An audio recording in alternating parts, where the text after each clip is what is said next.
Hi hello every one, എല്ലാവർക്കും മാഷൻ ടീച്ചറിൻ്റെ മറ്റൊരു പുതിയ വീഡിയോയിലോട്ട് ഒരിക്കൽ കൂടി സ്വാഗതം. 2ാം ക്ലാസ്സിലെ കൊച്ചു കൂട്ടുകാർക്ക് ഇനി അടുത്ത ദിവസം ഇൻറ്റഗ്രേഷൻ ഡേ 1 അഥവാ ഉത്കൃതനം 1ാം ദിവസമാണ് എക്സാം വരുന്നതല്ലേ. അപ്പോൾ എല്ലാ കൂട്ടുകാരും മിടുക്കന്മാരായിട്ട് പഠിക്കാനൊക്കെ തുടങ്ങിയിട്ടുണ്ടായിരിക്കില്ലേ. ടീച്ചർ ദാ ഇന്ന് നിങ്ങൾക്കായിട്ടുള്ള ഒരു പരീക്ഷാ ചോദ്യങ്ങളും അവയ്ക്കുള്ള ഉത്തരങ്ങളുമായിട്ടാണ് വന്നിട്ടുള്ളത് കേട്ടോ. ഓക്കെ മക്കളെ, അപ്പം നമുക്ക് വേഗം നമ്മുടെ എക്സാമിലോട്ട് പോവാം. അതിലോട്ട് പോകുന്നതിന് മുന്നേ ആയിട്ട് നമ്മുടെ ചാനൽ ആദ്യമായിട്ട് കാണുന്ന മക്കളുണ്ടെങ്കിൽ ചാനൽ സബ്സ്ക്രൈബ് ചെയ്യാനും വീഡിയോ മക്കൾക്ക് യൂസ്ഫുൾ ആയിട്ട് തോന്നുകയാണെങ്കിൽ മറ്റു കൂട്ടുകാർ കൂടി ഷെയർ ചെയ്തെടുക്കാനായിട്ട് മറക്കരുത് കേട്ടോ. അപ്പം മക്കളെ, ഉത്കൃതനം എന്ന് പറയുമ്പോൾ നമുക്ക് മലയാളവുമായി ബന്ധപ്പെടുത്തിയും അതുപോലെ തന്നെ ഗണിതവുമായി ബന്ധപ്പെടുത്തിയിട്ടുള്ള ചോദ്യങ്ങളൊക്കെ ചോദിക്കൂല്ലേ. അപ്പം നമുക്ക് എന്ത് ചെയ്യാം, ആദ്യത്തെ പ്രവർത്തനം എന്താണെന്ന് നോക്കാം. കഥ പൂർത്തിയാക്കാം. കഥ എന്താണെന്ന് നോക്കിക്കുക മക്കളെ. പുഴക്കരയിലാണ് നീതുവിൻ്റെ വീട്. നീതുവിന് ഒരു വളർത്തുനായയുണ്ട്, പേര് ജിമ്മി. നീതുവിൻ്റെ അച്ഛനാണ് രാമു. മീൻ പിടിക്കലാണ് രാമുവിൻ്റെ ജോലി. അച്ഛൻ തോണി തുഴഞ്ഞ് പുഴയിലേക്ക് പോകുന്നത് നീതു നോക്കി നിൽക്കും. ഒരു ദിവസം തോണി തുഴഞ്ഞ് ഞാനും പുഴയിലൂടെ പോകും, നീതു ജിമ്മിയോട് പറഞ്ഞു. ആരുമില്ലാത്ത നേരം ജിമ്മിയെയും കൂട്ടി നീതു തോണിക്കരയിലെത്തി. അവൾ തോണിയിൽ കയറി തുഴഞ്ഞു തുടങ്ങി. അവർ പുഴയുടെ നടുവിലെത്തി. പെട്ടെന്ന് മാനം കറുത്തു. കാറ്റ് ആഞ്ഞു വീശി. മഴ പെയ്യാൻ തുടങ്ങി. തോണി ആടി ഉലഞ്ഞു. അപ്പോൾ ഇതാണ് മക്കളെ നിങ്ങൾക്ക് തന്നിട്ടുള്ള ആ ഒരു കഥ. പിന്നീട് എന്ത് സംഭവിച്ചിട്ടുണ്ടായിരിക്കും എന്നുള്ളത് മക്കളുടെ ഭാവനയിൽ മാറ്റിയിട്ട് എന്ത് ചെയ്യുക, ഒരു കഥയാക്കി പൂർത്തീകരിച്ച് എഴുതാനാണ് പറഞ്ഞിട്ടുള്ളത്. ഓക്കെ മക്കളെ, നമുക്ക് ബാക്കി ഭാഗം എഴുതി നോക്കാം അല്ലേ. നോക്കിക്കേ, നീതുവും ജിമ്മിയും വല്ലാതെ പേടിച്ചു. ഇനി നമ്മൾ എന്തു ചെയ്യും? ആരുമില്ലാത്തപ്പോൾ ഇങ്ങനെ തോണിയും എടുത്ത് ഒറ്റയ്ക്ക് വരാൻ പാടില്ലായിരുന്നു, നീതു പറഞ്ഞു. പെട്ടെന്ന് ജിമ്മി പുഴയിലേക്ക് എടുത്തു ചാടി. ജിമ്മി, ജിമ്മി, നീതു കരഞ്ഞുകൊണ്ട് ഉറക്കെ വിളിച്ചു. അവൻ കരയിലേക്ക് നീന്തി കയറി. ഇനി ഞാൻ എന്തു ചെയ്യും? എനിക്കിനി വീട്ടിലെത്താൻ കഴിയുമോ? നീതു വല്ലാതെ വിഷമിച്ചു. അപ്പോഴാണ് അവൾ ദൂരെ ഒരു കാഴ്ച കണ്ടത്. ജിമ്മി അച്ഛനെയും കൂട്ടി മറ്റൊരു തോണിയിൽ തൻ്റെ അടുത്തേക്ക് വരുന്നു. നീതുവിന് ഒത്തിരി സന്തോഷമായി. അച്ഛൻ അവളെ തോണിയിൽ കയറ്റി വീട്ടിലേക്ക് തിരിച്ചു. അച്ഛാ, എന്നോട് ക്ഷമിക്കണേ. ഇനി ഒരിക്കലും ഞാൻ ഇതുപോലെ ആരുമില്ലാത്തപ്പോൾ തോണിയും എടുത്ത് വരില്ല. പുഴ കാണാനുള്ള ആഗ്രഹം കൊണ്ട് വന്നു പോയതാ, നീതു പറഞ്ഞു. സാരമില്ല മോളെ, നിന്നെയും ജിമ്മിയെയും നാളെ അച്ഛൻ പുഴയിലേക്ക് കൊണ്ടുപോകാം, രാമു പറഞ്ഞു. ഇത് കേട്ട് നീതുവിനും ജിമ്മിക്കും ഒരുപാട് സന്തോഷമായി. അപ്പം ഇതേ രീതിയിലൊക്കെ മക്കൾക്ക് ആ ഒരു കഥ പൂർത്തീകരിച്ച് എഴുതാവുന്നതാണ് കേട്ടോ. ഇനി മക്കളുടെ ഐഡിയയിൽ മറ്റെന്തെങ്കിലും ആയിട്ട് തോന്നുന്നുണ്ടെങ്കിൽ അങ്ങനെയും മക്കൾക്ക് എന്ത് ചെയ്യാം, ഈ ഒരു കഥ പൂർത്തീകരിച്ച് എഴുതാവുന്നതാണ്. ഓക്കെ മക്കളെ, ഇനി ഒരു കഥയുമായി ബന്ധപ്പെടുത്തിയിട്ടുള്ള മറ്റൊരു ചോദ്യം നോക്കൂ. കഥയിലെ കഥാപാത്രങ്ങൾ ആരൊക്കെയാണ് മക്കളെ കഥയിലെ കഥാപാത്രങ്ങൾ? നമ്മുടെ നീതു, രാമു, ജിമ്മി, ഇവരാണല്ലേ കഥയിലെ കഥാപാത്രങ്ങൾ. അവിടെ മറ്റൊരു ചോദ്യം കൂടി മക്കളടുത്ത് പറഞ്ഞിട്ടുണ്ട്. കഥയ്ക്ക് അനുയോജ്യമായിട്ടുള്ളൊരു തലക്കെട്ട് നൽകാനാണ്. നമുക്ക് എന്ത് കൊടുക്കാം മക്കളെ? ഒരു തോണി യാത്ര എന്ന് കൊടുക്കാം അല്ലേ. ഓക്കെ മക്കളെ, അപ്പോൾ ഇത്രയായിരുന്നു മക്കളുടെ ആദ്യത്തെ പ്രവർത്തനം. എല്ലാ കൂട്ടുകാർക്കും പെട്ടെന്ന് തന്നെ ആൻസറിലോട്ട് എത്താനായിട്ട് പറ്റിയിട്ടുണ്ടായിരിക്കുമല്ലോ. ഓക്കെ മക്കളെ, ഇനി നമുക്ക് ഗണിതവുമായി ബന്ധപ്പെടുത്തിയിട്ടുള്ള മറ്റൊരു പ്രവർത്തനമാണ് അപകടങ്ങളിൽ പെടുമ്പോൾ. അപകടങ്ങളിൽ നിന്ന് എങ്ങനെ രക്ഷപ്പെടും എന്നതിനെക്കുറിച്ച് നീതുവിൻ്റെ സ്കൂളിൽ ക്ലാസ് നടക്കുകയാണ്. ഓരോ ക്ലാസ്സിൽ നിന്നും പങ്കെടുത്ത കുട്ടികളുടെ എണ്ണം നോക്കൂ. ക്ലാസ് 1 നിന്ന് 22 കുട്ടികൾ, ക്ലാസ് 2 17 കുട്ടികൾ, ക്ലാസ് 3 24 കുട്ടികൾ. 1ാം ക്ലാസ്സിലും 2ാം ക്ലാസ്സിലും കൂടി എത്ര കുട്ടികൾ പങ്കെടുത്തു എന്നതാണ് മക്കളടുത്ത് ചോദിച്ചിട്ടുള്ളത് കേട്ടോ. 1ാം ക്ലാസ്സിൽ നമുക്കറിയാം 22 ആണ്, 2ാം ക്ലാസ്സിൽ 17 ആണ്. അപ്പോൾ 2 ക്ലാസ്സിലും കൂടി ആകെ എത്ര കൂട്ടുകാരുണ്ടായിരിക്കും? 39 കൂട്ടുകാരുണ്ടായിരിക്കും അല്ലേ. അടുത്ത നോക്കിക്കുക മക്കളെ, 3ാം ക്ലാസ്സിനേക്കാൾ 5 പേർ കൂടുതലാണ് 4ാം ക്ലാസ്സിൽ പങ്കെടുത്തത്. എങ്കിൽ 4ാം ക്ലാസ്സിൽ പങ്കെടുത്ത കുട്ടികളുടെ എണ്ണം എത്ര? അപ്പം നമുക്ക് 3ാം ക്ലാസ്സിലെ കൂട്ടുകാരുടെ എണ്ണം നമുക്ക് അവിടെ തന്നിട്ടുണ്ട് അല്ലേ. എത്രയാണ്? 24 ആണ്. അതിനേക്കാൾ 5 പേര് അധികമാണ് 4ാം ക്ലാസ്സിലെന്ന് പറഞ്ഞു. അപ്പോൾ എത്രയായിരിക്കും മക്കളെ? 29 ആയിരിക്കും അല്ലേ. അടുത്ത ക്വസ്റ്റ്യൻ നോക്കിക്കേ.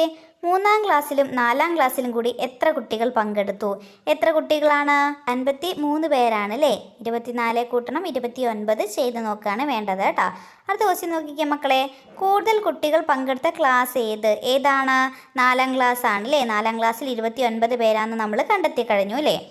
ഓക്കെ മക്കളെ, 3ാം ക്ലാസ്സിനേക്കാൾ എത്ര കുട്ടികൾ കുറവാണ് 1ാം ക്ലാസ്സിൽ പങ്കെടുത്തത്? അപ്പോൾ നമുക്കറിയാം 3ാം ക്ലാസ്സിൽ 24 ആണ്, 1ാം ക്ലാസ്സിനാണ് 22 ആണ്. അപ്പോൾ എത്ര കുട്ടികൾ കുറവാണ് മക്കളെ? 2 കുട്ടികൾ കുറവാണ് അല്ലേ. ഓക്കെ കൂട്ടുകാരെ, എല്ലാവർക്കും ഉത്തരത്തിലേക്ക് വേഗം എത്താൻ പറ്റിയിട്ടുണ്ടോ? എങ്കിൽ നമുക്ക് 3ാമത്തെ ചോദ്യം നോക്കാം. പ്രവർത്തനം 3 രോഗങ്ങൾ പലതരം. ക്ലാസ്സിൽ പങ്കെടുത്ത ആരോഗ്യ പ്രവർത്തകർ കുട്ടികൾക്ക് നൽകിയ നോട്ടീസിലെ ഒരു ഭാഗം നോക്കൂ. അപ്പോൾ നമുക്ക് അവിടെ സൈഡിൽ തന്നിട്ടുള്ളത് നോട്ടീസിൻ്റെ ഒരു ഭാഗമാണ് കേട്ടോ. എന്തൊക്കെയാണ് നമുക്ക് അതിൽ തന്നിട്ടുള്ള വിവരങ്ങൾ വായിച്ചു നോക്കാം. രോഗങ്ങൾ പലതരം. ക്ഷയം, ചിക്കൻ ഗുനിയ, തലവേദന, മന്ത്, വയറുവേദന, മലമ്പനി, ജലദോഷം, കോളറ, കോവിഡ്, പ്രമേഹം, എലിപ്പനി, ടൈഫോയിഡ്, പല്ലുവേദന, വയറിളക്കം, വാതം. രോഗങ്ങൾ വരാതിരിക്കാൻ കരുതലാണ് പ്രധാനം. രോഗങ്ങൾക്കെതിരെ ജാഗ്രത. നോക്കിക്കേ മക്കളെ, നോട്ടീസിൽ പറഞ്ഞിരിക്കുന്ന രോഗങ്ങളെ നമ്മൾക്ക് തരം തിരിച്ചെഴുതാനാണ് പറഞ്ഞിട്ടുള്ളത്. അതിനായിട്ട് താഴെ നമുക്കൊരു ടേബിളും തന്നിട്ടുണ്ട്. അതിൽ നോക്കിക്കേ മക്കളെ, ഒരു കുളത്തിൽ എന്ത് കൊടുത്തിട്ടുണ്ട്? പകരാത്ത രോഗങ്ങൾ എന്നാണ് ഹെഡിങ് കൊടുത്തിട്ടുള്ളത് അല്ലേ. അപ്പോൾ അടുത്ത കുളത്തിൽ നമ്മൾ എന്ത് കൊടുക്കേണ്ടി വരും? പകരുന്ന രോഗങ്ങൾ എന്ന് കൊടുക്കേണ്ടി വരും അല്ലേ. എന്നിട്ട് മക്കൾ എന്ത് ചെയ്യുക? അവിടെ തന്നിട്ടുള്ള രോഗങ്ങളെ പകരുന്ന രോഗങ്ങളെന്നും പകരാത്ത രോഗങ്ങളെന്നും ക്ലാസിഫൈ ചെയ്തിട്ട് തന്നിട്ടുള്ള ആ ഒരു ടേബിളിൽ എഴുതണം കേട്ടോ. ഓക്കെ മക്കളെ, അപ്പം നമുക്ക് തന്നിട്ടുള്ള കൂട്ടത്തിൽ ഏതൊക്കെയാണ് പകരുന്നവ പകരാത്തവ എന്ന് കണ്ടെത്തി നോക്കാം. പകരുന്ന രോഗങ്ങൾ: ക്ഷയം, ചിക്കൻ ഗുനിയ, മന്ത്, മലമ്പനി, ജലദോഷം, കോളറ, കോവിഡ്, എലിപ്പനി, ടൈഫോയിഡ്. ഇനി അടുത്തത് പകരാത്ത രോഗങ്ങളാണ്. ഏതൊക്കെയാണ്? തലവേദന, വയറുവേദന, പ്രമേഹം, പല്ലുവേദന, വാതം. അടുത്ത നോക്കിക്കുക മക്കളെ, രോഗങ്ങൾ വരാതിരിക്കാൻ നിങ്ങൾ എന്തെല്ലാം മുൻകരുതലുകൾ സ്വീകരിക്കും എന്നതാണ് ചോദിച്ചിട്ടുള്ളത് കേട്ടോ. എന്തൊക്കെ നമുക്ക് സ്വീകരിക്കാം? വ്യക്തി ശുചിത്വം പാലിക്കുക, അതുപോലെ തന്നെ പരിസര ശുചിത്വം പാലിക്കുക അല്ലേ. ഓക്കെ മക്കളെ, ഇനി നമുക്ക് മൂന്നാമത്തെ പ്രവർത്തനം നോക്കാം. അതിലോട്ട് പോകുന്നതിന് മുന്നേ ആയിട്ട് നമ്മുടെ വീഡിയോ കണ്ടുകൊണ്ടിരിക്കുന്ന എല്ലാ കൂട്ടുകാരും എന്ത് ചെയ്യുക? പെട്ടെന്നൊന്ന് വീഡിയോ ലൈക്ക് ചെയ്തേക്കണേ.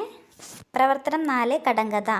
നീതുവിൻ്റെ മുത്തശ്ശി അവളോട് ചോദിച്ച കടങ്കഥകൾ നോക്കൂ. കടങ്കഥകളുടെ ഉത്തരം കണ്ടെത്തി എഴുതൂ. അപ്പോൾ നോക്കിക്കേ മക്കളെ, കുറച്ച് കടങ്കഥകൾ നമുക്ക് അവിടെ തന്നിട്ടുണ്ട് അല്ലേ. നോക്കൂ, ഡോക്ടർ വന്ന് കുത്തിവെച്ചു, ഫീസ് വാങ്ങാതെ ഓടിപ്പോയി. അപ്പോൾ അതിൻ്റെ ആൻസർ മക്കൾ കണ്ടെത്തിയിട്ട് തന്നിട്ടുള്ള കോളത്തിൽ എഴുതാനാണ് പറഞ്ഞിട്ടുള്ളത്. എന്താണ് മക്കളെ ഉത്തരം വരുന്നത്? അതെ, കൊതുകാണ് ആൻസർ വരുന്നത് അല്ലേ. അടുത്ത ക്വസ്റ്റ്യൻ നോക്കിക്കേ. വാർത്തകൾ പറയും ചെങ്ങാതി, പാട്ടുകൾ പാടും ചെങ്ങാതി, നാട്ടുകാരെ വീട്ടിൽ കാട്ടും, വീട്ടിലിരിക്കും ചെങ്ങാതി. എന്താണ് മക്കളെ ഉത്തരം വരുന്നത്? എന്താണ് ഉത്തരം? അറിയുന്ന കൂട്ടുകാരുണ്ടെങ്കിൽ നമ്മുടെ കമൻറ്റ് ബോക്സിൽ പറയാം കേട്ടോ. TV ആണ് ഉത്തരമായിട്ട് വരുന്നത് അല്ലേ, ടെലിവിഷൻ. ഓക്കെ, അടുത്ത നോക്കിക്കേ. താഴെ പറയുന്നവ ഉത്തരമായി വരുന്ന കടങ്കഥകൾ എഴുതൂ എന്നാണ് മക്കളുടെ അടുത്ത് പറഞ്ഞിട്ടുള്ളത്. അപ്പോൾ താഴെ നമുക്ക് 2 കാര്യങ്ങൾ തന്നിട്ടുണ്ട് അല്ലേ. എന്തൊക്കെയാണ്? തവള, ചേന. അപ്പോൾ ഇവ രണ്ടും ഉത്തരമായിട്ട് വരുന്ന കടങ്കഥകൾ മക്കളുടെ അടുത്ത് സ്വയം എഴുതാനാണ് പറഞ്ഞിട്ടുള്ളത്. നോക്കിക്കേ മക്കളെ, തവള എന്ന് ഉത്തരം വരുന്ന ഒരു കടങ്കഥ നോക്കൂ. ഒരമ്മ പെറ്റ മക്കളെല്ലാം ചാടിച്ചാടി അല്ലേ. ഉത്തരം എന്താണ്? തവളയാണ്. അടുത്ത നോക്കിക്കേ.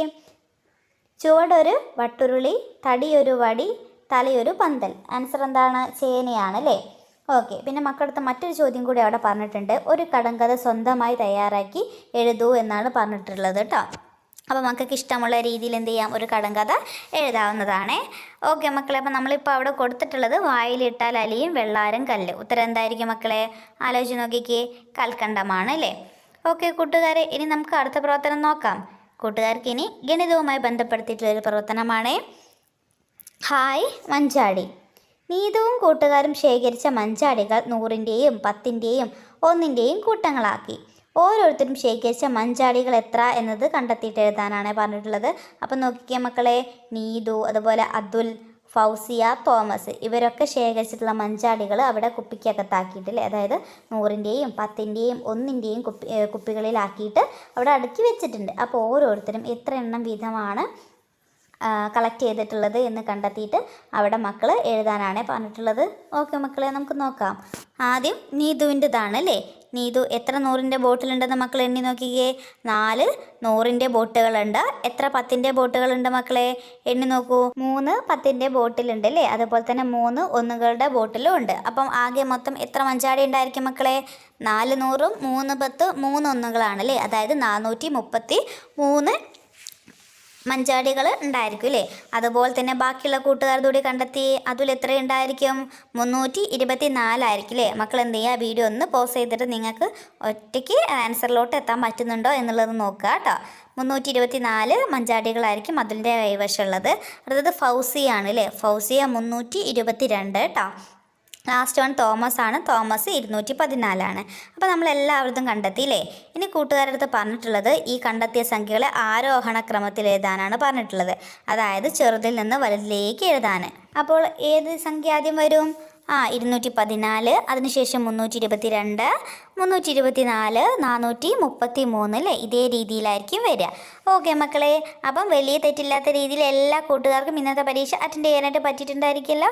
ഓക്കെ മക്കളെ, ഇനി എന്ത് ചെയ്യുക, നിങ്ങളുടെ അടുത്ത ദിവസത്തെ എക്സാമിന് വേണ്ടിയിട്ട് നന്നായിട്ട് തന്നെ എല്ലാ കൂട്ടുകാരും തയ്യാറാവുക കേട്ടോ. ഓക്കെ മക്കളെ, അപ്പോൾ ഇന്നത്തെ വീഡിയോ യൂസ്ഫുൾ ആയിട്ടുണ്ടെങ്കിൽ ആ കാര്യം കൂടി നമ്മുടെ കമൻറ്റ് ബോക്സിൽ പറയാം. മറ്റൊരു പുതിയ വീഡിയോ ആയിട്ട് നമുക്ക് വീണ്ടും കാണാം.